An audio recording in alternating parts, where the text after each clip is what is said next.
Hello ஹாய்ஸ், நான் ஒரு கதை சொல்ல போகிறேன். பசங்க கதை கேட்டுகிட்டே இருக்காங்க, அதான் உங்களுக்கும் சேர்த்து இந்த வீடியோ போடலான்னு நினச்சிருக்கேன். ஒரு ஊரில் ஒரு ராஜா இருந்தாங்களாம். அந்த ராஜாவுக்கு ராணிக்கும் 3 பசங்க. அந்த ராஜா வேட்டைக்கு போகலான்னு முடிவெடுத்து கிளம்பிட்டு இருந்தாங்களாம். அப்போத்தில் ராஜாவோட பையன் 3வது பையனோட பேர் அமர்நாத்.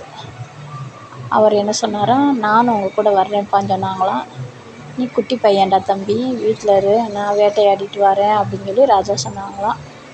அப்போ அந்த ராஜா சொன்னோடனே அமர்நாத் சொன்னாராம், அப்பா எனக்கு ஒரு மான்குட்டி பிடிச்சிட்டு வாங்க, வரையில் எனக்கு விளையாடணும் போல் ஆசையாக இருக்குது மான்குட்டி கூட அப்படின்னு சொன்னாங்களாம்.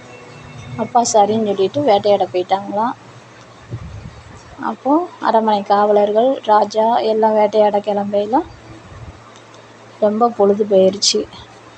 இருட்டடைஞ்சதுனால ஒரு பரண் அமைச்சு அந்த பரண் மேலே ராஜா காவலர்கள் சுற்றி வர நின்றுட்டு இருந்தாங்களாம். அப்போ ராஜா தூங்கிட்டு இருந்தப்போ பாதுகாவலரெல்லாம் சுற்றி நின்றுட்டு இருந்தாங்களாம்.